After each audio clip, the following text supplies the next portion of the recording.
Great.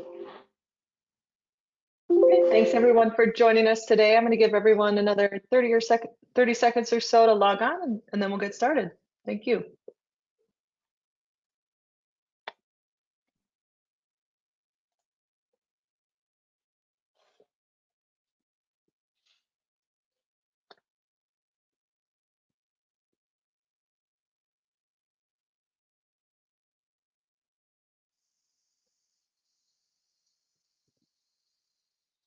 All right. Well, thanks everyone for joining us today, and welcome to our 2023 State of IT Webcast panel. My name is Lindsay Brown, Executive Director of the IT Executives Council, and today I'm very excited to present the results of our recent talent study. First up, let me give you a quick agenda. I'll introduce our panelists briefly and go over some housekeeping items. Then we will dive right into our IT talent study results, with each panelist offering their valuable insights and commentary on each question. Finally, we will leave a few minutes at the end to do an audience Q&A, so feel free to submit your questions at any time using the GoToWebinar control panel, and we will get to as many as possible. Now, housekeeping, I did want to mention that this webinar is being recorded, and you will receive a copy of the recording about 24 hours from now. The email will also include a link to the full study report that is launching tomorrow, so you will get first access to that.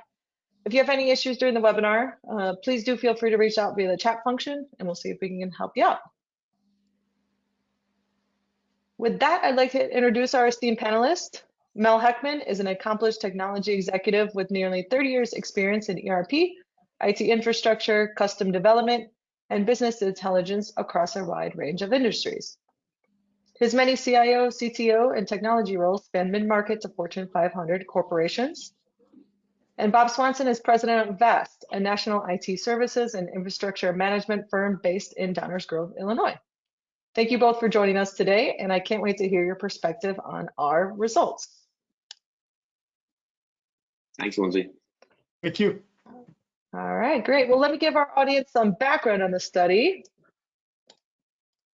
A national survey was conducted from May to July 2023, with more than 100 respondents participating across North America. Our annual study aims to gather insights on the difficulty in finding IT talent in organizations and the reasons behind it.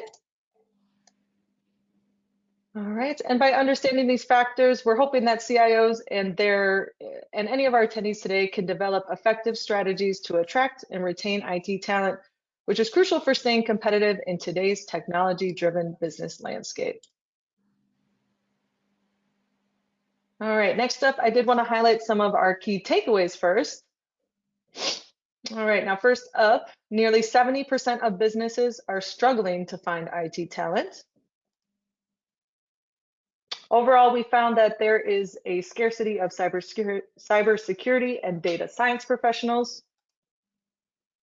Lack of career advancement is the leading cause of attrition. And finally, flexible schedules and remote or hybrid work are top retention tools.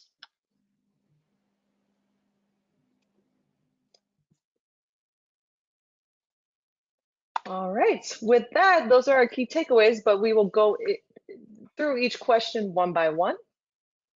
All right, now question one was, what are your organization's hiring plans for IT staff in 2023? All right, now we had 57 report that they plan to maintain their current level of staff, 43% increase staff. Now, none of our respondents report plans to decrease their IT staffing, a stance that demonstrates how organizations are embracing the concept of digital transformation and understanding the importance of having a skilled, adequately staffed IT team in place. Mel, let's start with you. What are your thoughts here? Well, I had the fortune of that we literally had to build the current organization from the ground up. So we were able to take an approach of a hybrid model. And so right now, for us, it's about maintaining that model. And we'll get into a little bit more into it later, but we're really seeing this idea that trying to bring all your IT talent on staff doesn't work. And so we started out from the get-go with this idea of what do we need to have in-house and what do we need to have outsourced? And I think we very effectively did that. We have a lot of our cybersecurity and some of the more gritty things with networking and stuff outsourced, and then we have a couple things insourced, and we plan on keeping that model, at least for the foreseeable future. Great. And Bob?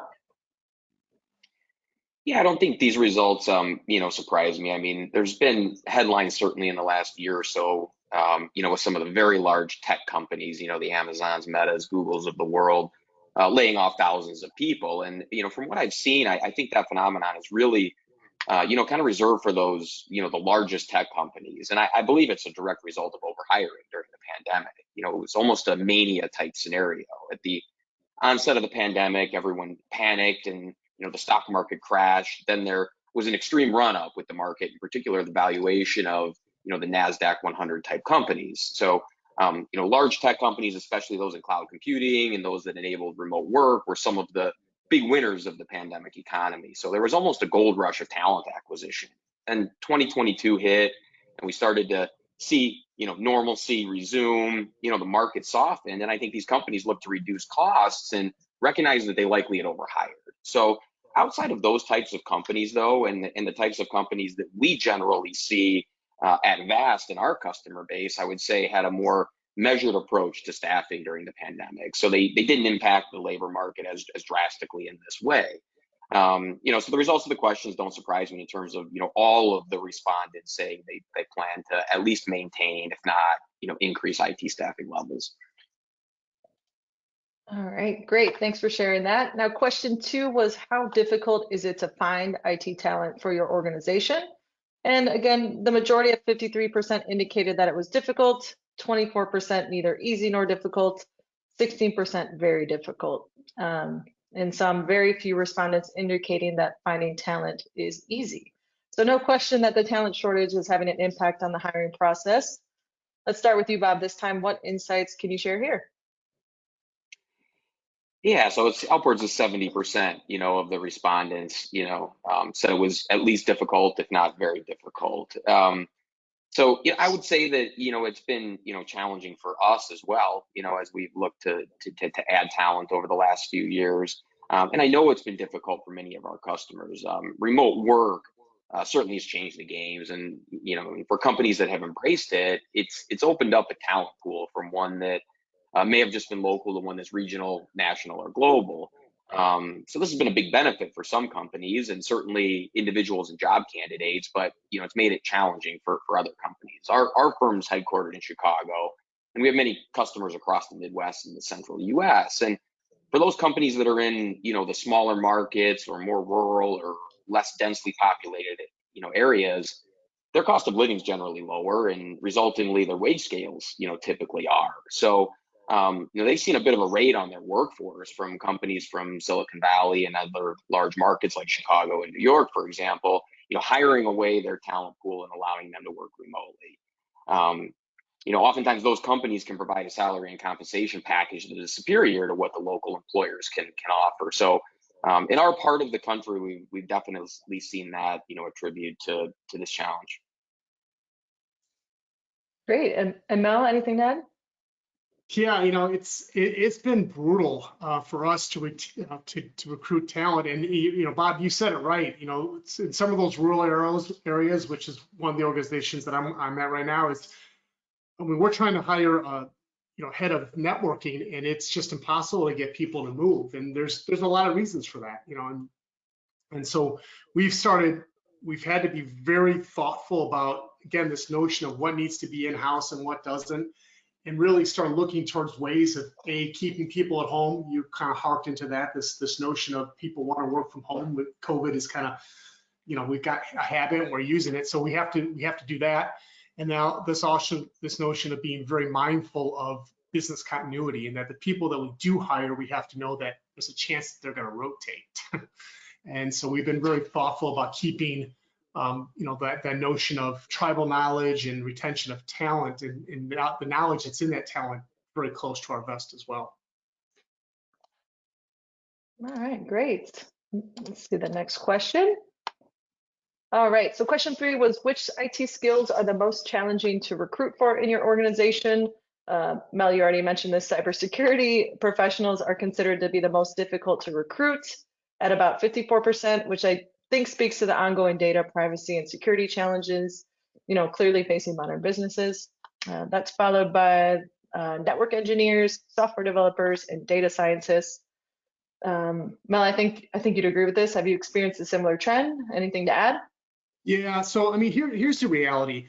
At the vast majority of, say, mid-market companies and a good chunk of, larger companies, and I say mid-market, I'm talking 500 million to a billion, and even large companies, it's almost impossible to create a real tangible career paths for these folks, right? So many smart people that deserve to get promoted, that deserve to see their career advance, and there's just nowhere to go. And so in the areas that are really hard to create those career paths are the cybersecurity, because it's a really niche thing that you've got to be you're either great at it or you're not, right? And some of when it comes to like the networking, again, the firewalls and all those stuff in the middle, that's a really niche talent that's hard to keep people for mid-market people to have. So it's those kind of roles that start feeling really good outsourcing solutions, and it helped get rid of that recruiting challenge. But yeah, it's the career path that's the kill for most mid-markets. Bob, and how about you?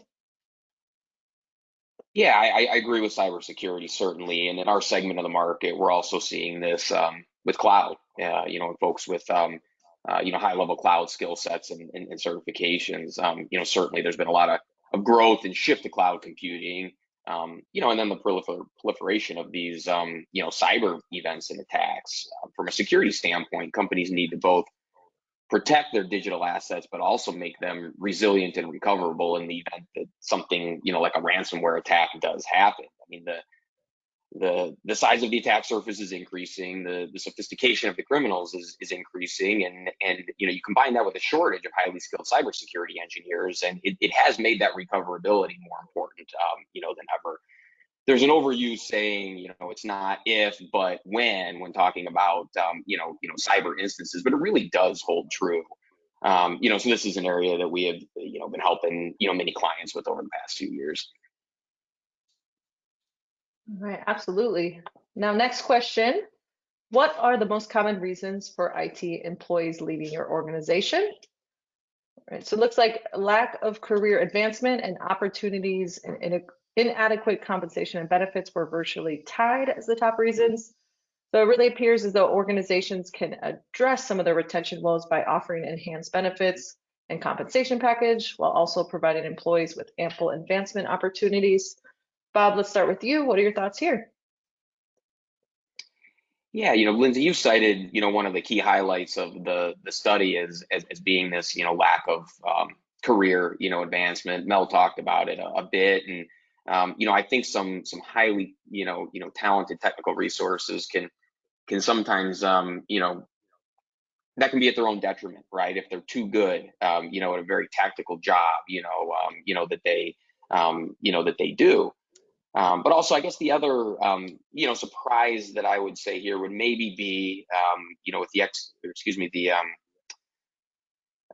poor leadership and management clocking in at only 9%. People once said that employees don't quit their companies, they quit their bosses. And I think additionally too, we're definitely mindful here of, burnout and overwork and work-life balances. Generally speaking, people in our industry are paid well, but they're also asked to work extremely hard, for those favorable wages. Great, thank you. And now, Mel, you covered some of these already, but anything to add?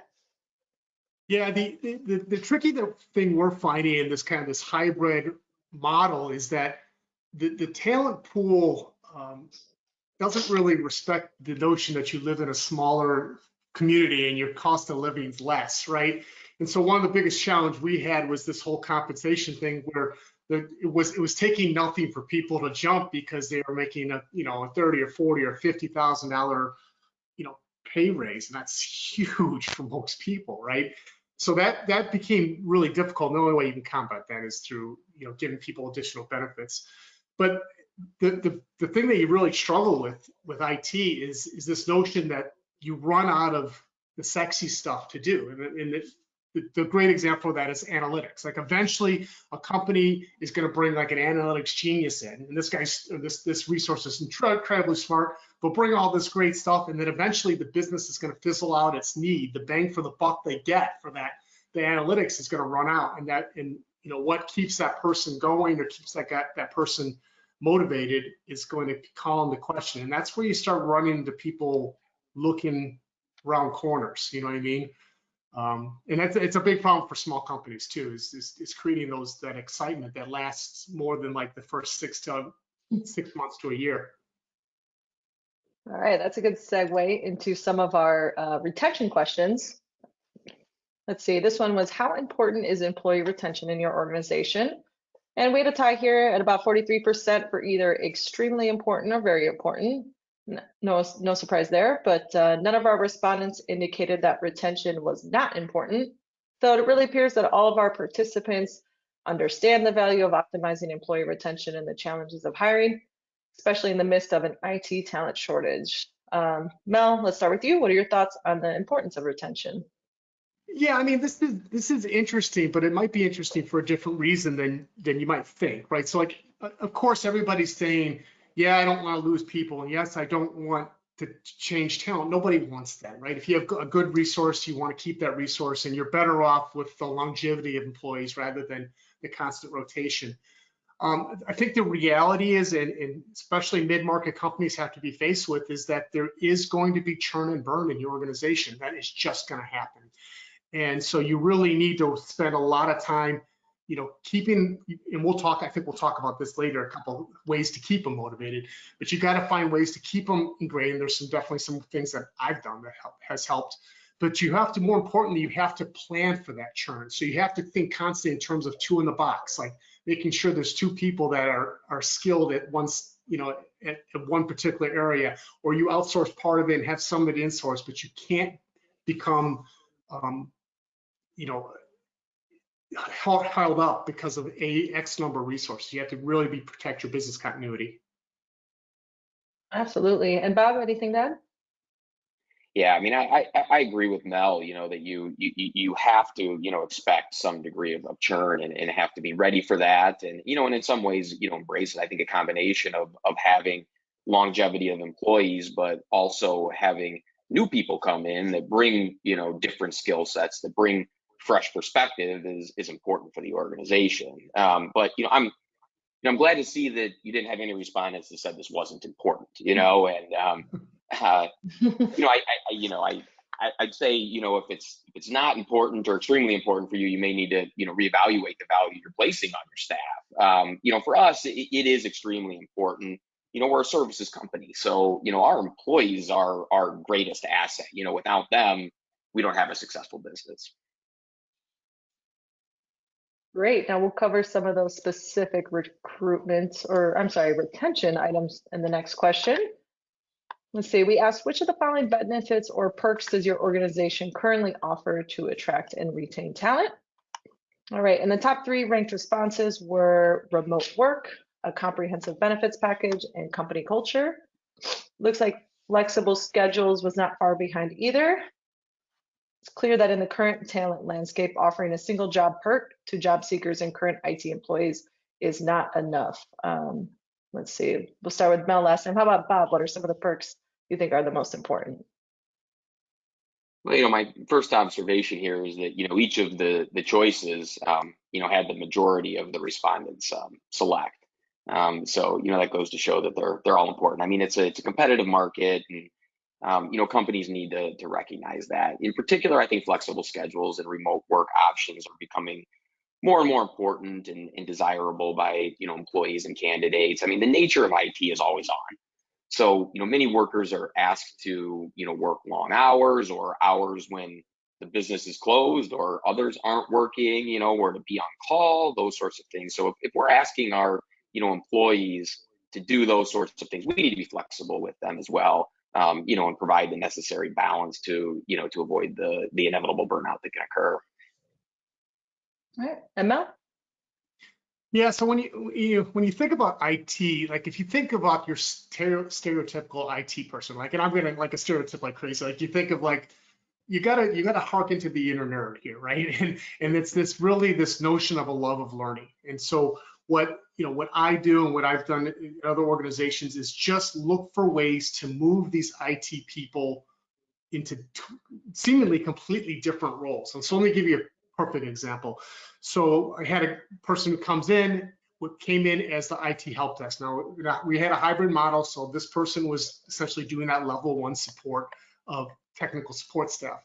Well, anybody who's been on the front lines of level 1 support, that's like a first class ticket to burnout, right? Like you can only do that so long before you want to hang yourself. So this person was great, great. So what I did is I moved him into help out with the warehouse technology, literally helping out with the pick pack operations. How do we get more efficient? How do we solve the needs for the big box retailers? And from this person's perspective, it was like a night and day transformation of what they were doing. They were still touching that technology. They were still being on the cutting line, but now suddenly they're doing something totally different. And I guarantee, like that was huge. And we still have that person who normally easily would have lost because, level 1 support, they churn and burn like crazy, and you don't necessarily want that to happen. But I'll even go one step further. The remote work options, again, this is very cliche to say, but just a couple of years ago, before COVID, the management at the company was very reluctant to have that remote work, especially when you talk about people in the marketing department or in development or anything like that. You have this notion of if you have people on site, they're working more efficiently, you can see what they're doing. That was a 150 after 30 to 40% of our marketing and development team left because other companies were giving work from home options. So we actually did a 180, bought immense amounts of technology that just leveraged the ability for these even people that work on these big CAD CAM drawings and stuff like that. There's technologies that allow that stuff to sync from their home environment, so they can do these big, difficult, that typically traditionally things that would be in the office, and they can do them remotely as well. That was a big factor. That's a great example. Now we did want to take that question a step further. Let's see here. All right, so question 7, we were interested in seeing, if they're currently not offering a retention strategies, what new strategies were they considering? So given the current challenges, we were pretty surprised to see that the majority of our respondents do not plan to add any new retention strategies. Otherwise, some of the top ranked strategies include, let's see, training and development opportunities, remote work options, and competitive salaries. Let's see, Mel, what do you think here? I know we've talked about remote work a lot. What do you think some of the top strategies? This one's tricky, right? Because, you think that you just offered people more money and it's going to work. But the problem is that a lot of the people you have on staff right now are probably already top end of the pay scale that you really need to pay them, right? So there's not a lot of room for just throwing more money at people. So you really get into some of those examples that I had of just, finding strategies that allow them to learn other things. We invested a ton of money in a learning management system called Udemy, which allowed our staff to have just unbelievable access to things and ways of learning that they normally wouldn't. So we didn't have to necessarily send people to training seminars that cost thousands of dollars, or send them traveling to some conference. We brought in a learning management system. And I think it's just little things like that that really help, retention strategies for sure. Yeah, that's great. The LMS is a great example given. I mean, career advancement was called out as one of the reasons for leaving. So I think that would be helpful in that case. Bob, anything to add? Yeah, I mean, I think this, really piggybacks off the last question, and companies are realizing that it's competitive and that it's not just one thing the candidates are looking for. It's a combination of the many components of the total package, that they're weighing.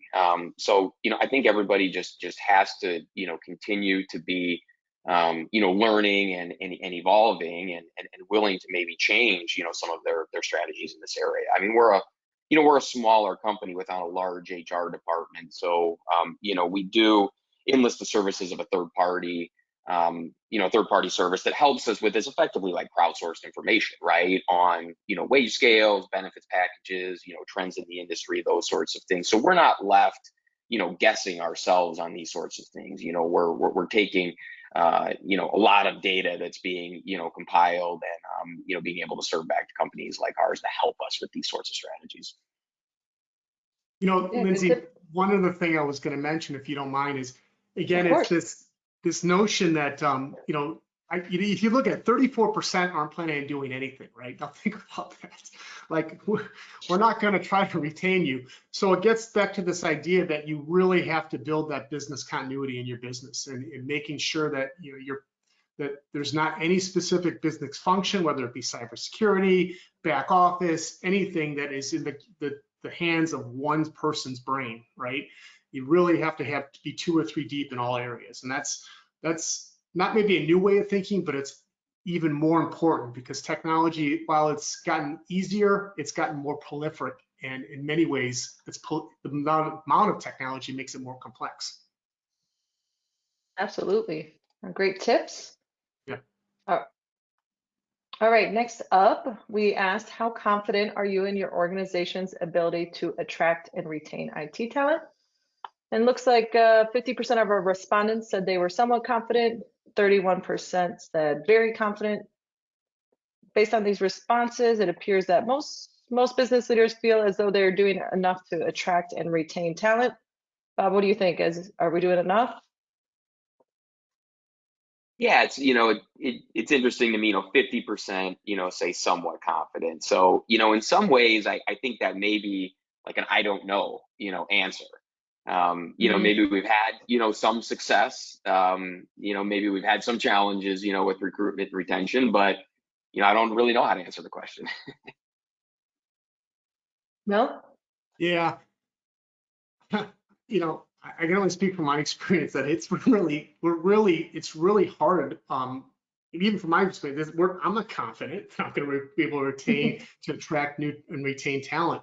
It's tough. I mean, we're looking for an infrastructure manager, and it's been brutal. I mean, we're in a smart market. It's really hard to find that talent and be competitive against other people. And the other challenge that we're running into is the traditional ways of finding people, the ones that don't involve a very expensive headhunter, LinkedIn, for example, are almost become unusable, right? Because it's hard to differentiate yourself on LinkedIn, and if you get an application there, you'll get 2,000 or 3,000 unqualified candidates like that.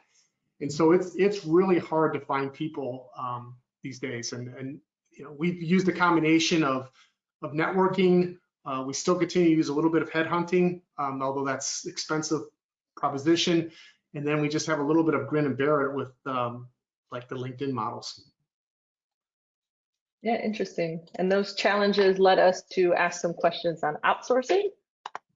Let's see here. So when businesses don't have the in-house IT talent to support the technology needs of the organization, they often turn to third-party service providers to bridge the gap.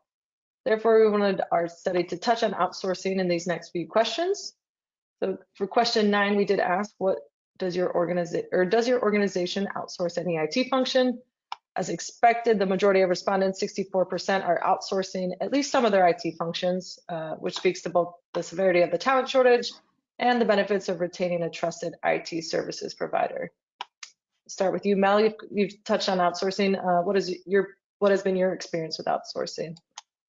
Yeah, so see, when you're talking about outsourcing, you're talking about more than just people, right? So you're talking about Amazon Web Services and the technology and whether you have your ERP system on your cloud. So I'm answering this question a little bit more just not tied to talent, but above and beyond that. So the way we start is with a hypothesis of, can we make it outsourced? Because we know that our organization cannot build a career path. We know this, right?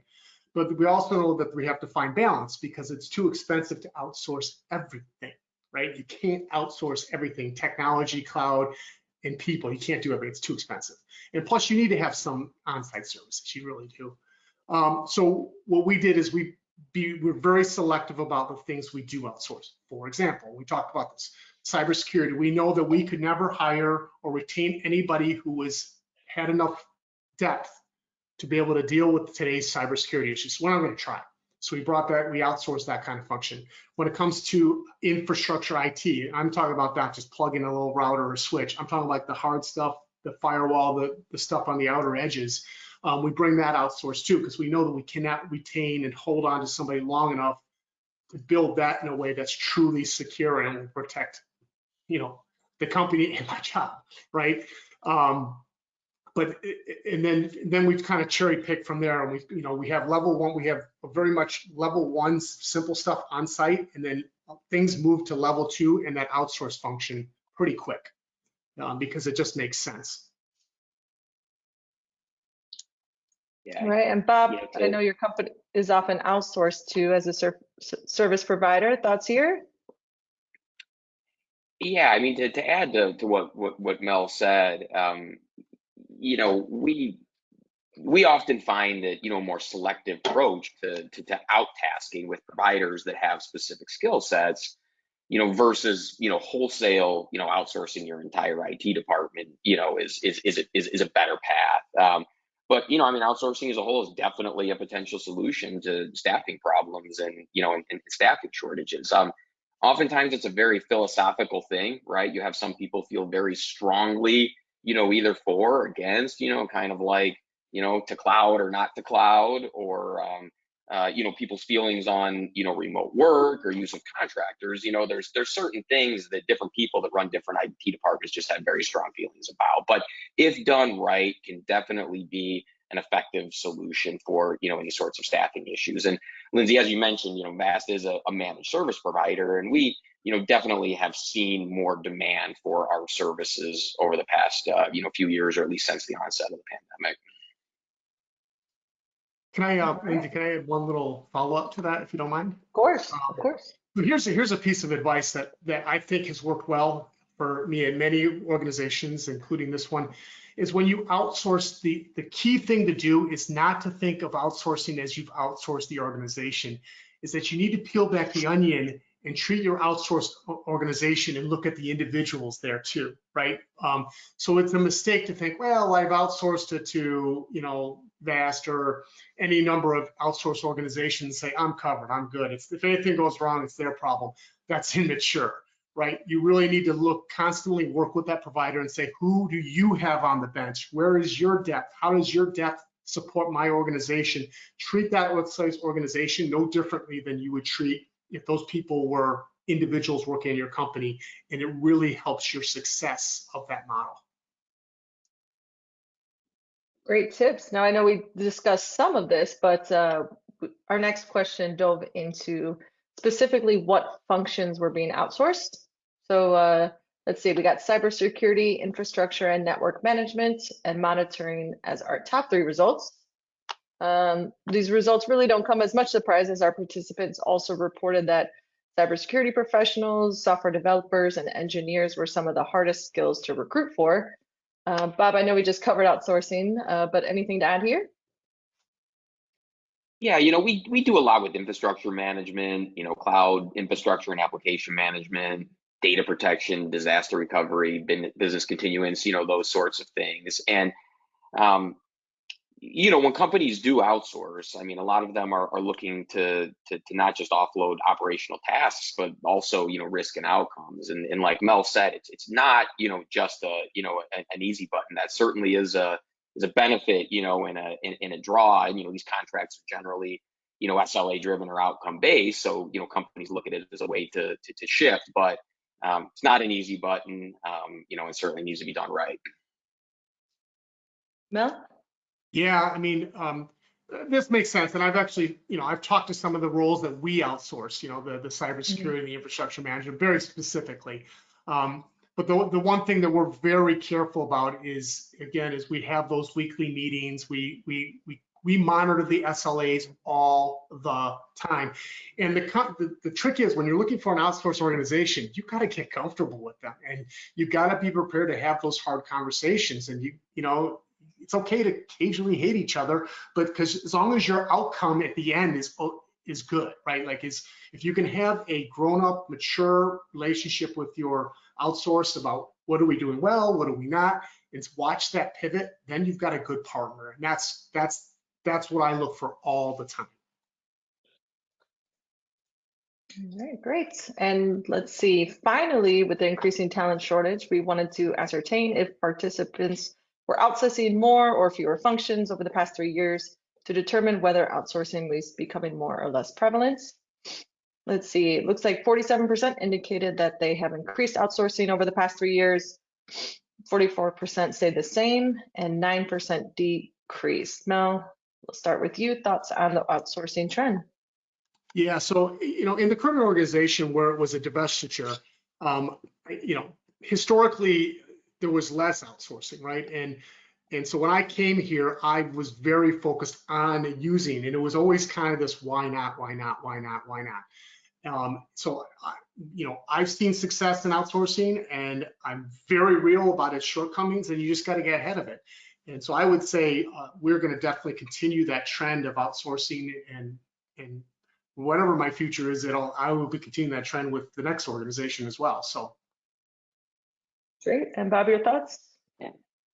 Yeah, to me, these results don't surprise me, and I think it's kind of a validation of what we're feeling, right? 47% increase versus 9% decrease, I think is a good representation, and a shift, of appetite in the market for outsourcing and managed services. All right, well, that concludes our results. So great panelists from great insights from our panelists so far. Thank you so much.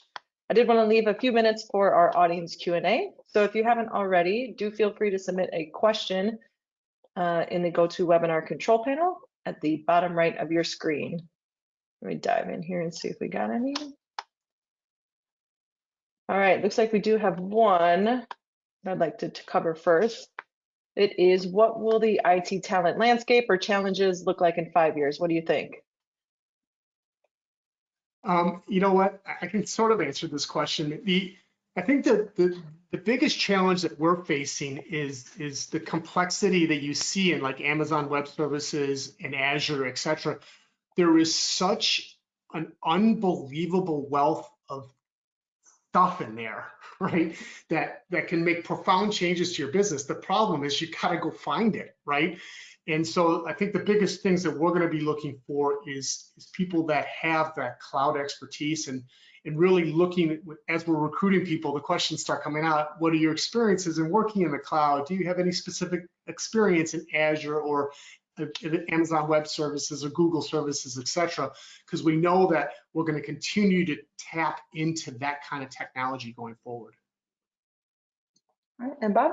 Yeah, I agreed. And I think that'd be advice for candidates, right? To continually be learning and educating themselves and upskilling themselves. I think the public cloud, has been one of the monumental shifts, in the IT space over the last, couple of decades. And amazingly, we've gone almost 40 minutes into this discussion, and the term artificial intelligence has not been used, right?